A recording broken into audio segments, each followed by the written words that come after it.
What's up guys, my name is Jacob and we're back with another video, and in today's video I'm going to share with you one of the biggest mistakes that we see a lot of small local business owners make all the time. Now this doesn't only apply to new business owners, there's people that have been in the game for 5+ years and I still see this same mistake. But before we talk about this mistake, if you're looking to figure out the #1 way to scale your local service business to over 6 figures in just under 6 months, go check out Local Domination 2. It'll be the first link in the comment section and the description, where I'm going to personally teach you everything that you need to know on how to land big jobs to scale your business above your biggest local competitor. So one of the biggest mistakes that we see a lot of companies make is just guys that simply try to grow a brand new business or a business that isn't at the capacity yet they may think it is too fast. They start a business and don't know the proper way or proper steps in actually growing and scaling a small business. They get a business license and they think that their name just changed to Grant Cardone and they should buy the top industry standard equipment that somebody's selling on YouTube right away and put themselves in their business in thousands of dollars in debt. Now there isn't anything wrong with that if you do have the funds up front to support that. So I'm not saying that your business is just automatically going to fail if you do that. I'm talking about the guys that think that it is a competition to have the biggest, baddest setups right out of the gate, and then they got an attitude about it where they think they're better than everybody and they have zero work to back it up. Our first trailer build we started with just over 3 years ago cost us a total of about $3,000. If you would like to see it, I'll link that video below. Go check it out. That setup made us over $100,000 in our first year, and it was completely paid for and we didn't have any debt, and that was without actually knowing the proper way to market our business correctly. We didn't upgrade or build another system until we almost absolutely had to, meaning that eventually you will need to upgrade. You will get to the point where you will have to have that bigger pressure washer or maybe that gas pump, but starting out 95% of the time your business does not require that type of startup expense. It's all about knowing your finances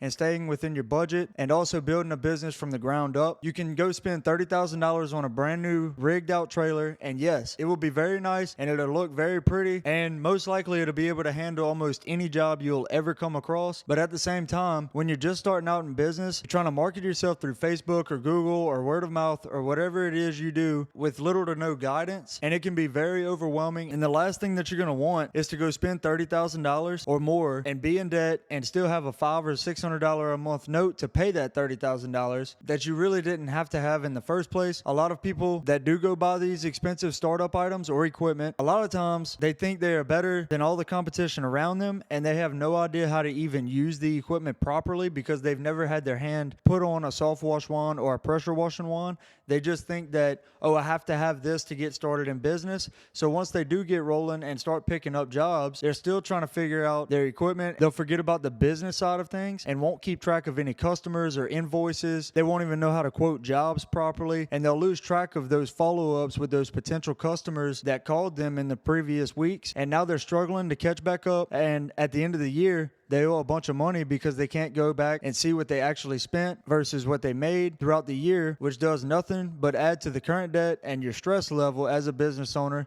that they started with. Now there is a simple and very effective method that we use to track all of that throughout the year, which requires little or no effort from you. And if you're interested in that, go check out the second link in the comment section in the description. That'll take you to Quote IQ, where you will be able to track all of your jobs, keep up with all of your expenses, quote jobs, send estimates to customers, send invoices to customers, receive card payments, and so much more. That is an amazing app that we have used for a couple of years now, and it completely changed the game as far as running our business and keeping up with all of our expenses. That being said, if you are new to the game, or even if you have been in the game for a while, keep moving forward at a pace in which you are comfortable and your business is comfortable with. If you don't absolutely need it at the moment, maybe it's best to wait until the next big job that your business or yourself receives to invest in whatever it is that you may need or that you may want. Or maybe you are ready for that extra bit of help or that extra set of hands. You're just not financially in a position to have to pay. Maybe you are financially stable and business is booming and you have no choice but to hire somebody else. If so, then by all means let that person know that you are looking to hire someone that they can come in, or you can take them on the job and see how they work. Whether you are or not, be sure you maintain the same drive and dedication that you start your small business with, because to be successful, owning your own company that was not established and built already requires way more time, effort, energy, and sacrifice than a regular 9-to-5. So stay obsessed with your business, be prepared, be great, and as always, y'all stay happy, humble, and money hungry.